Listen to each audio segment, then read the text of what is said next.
Red 2 જોવાય ભાઈ જોવાય, પણ જો રેડ 1 ના જોયું હોય તો જોવાય. બાકી તો તમને એવું જ લાગશે કે એમ કે ભાઈ જોયેલું જ પિક્ચર આ રહ્યું. ચમ કે સ્ટોરી એ રીતની હે ને, ઇન્કમટેક્સમાં બીજું નવું શું બતાય કે રે, અને ઓમાં થોડી એફર્ટ છે ઓછાનો છે.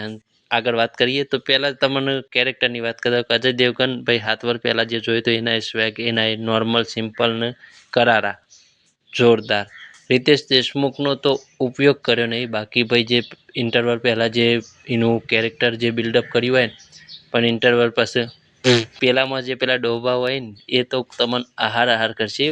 પિક્ચર મજા આવે એવું પણ મેં ગાયનો જો કોઈ કોમનો નહીં, પણ મેં મેલ્યો એમાં ખાલી એકલું તમન્ના ભાટિયા વાળું તમને જોવામાં મજા આવશે, વાપરવામાં તો એ નહીં. અને ગાયનો રહે ને એ સ્ટોરીની એ થોડું ડેમેજ કરે કે તમારે થોડું મન બેઠું હોય ને કાઢી નાખે તમારે. અને આ ભાઈ રહ્યો ને એ મહેફિલ લૂંટી લેશે. તો બધી રીતે વાત કરું ને તો જો તમે રેડ 1 જોયેલું હોય તો ભાઈ જુગાડ કરીને જોઈ લે, થિયેટરમાં જવાની જરૂર નહીં, તમને એવું ને એવું જ લાગશે.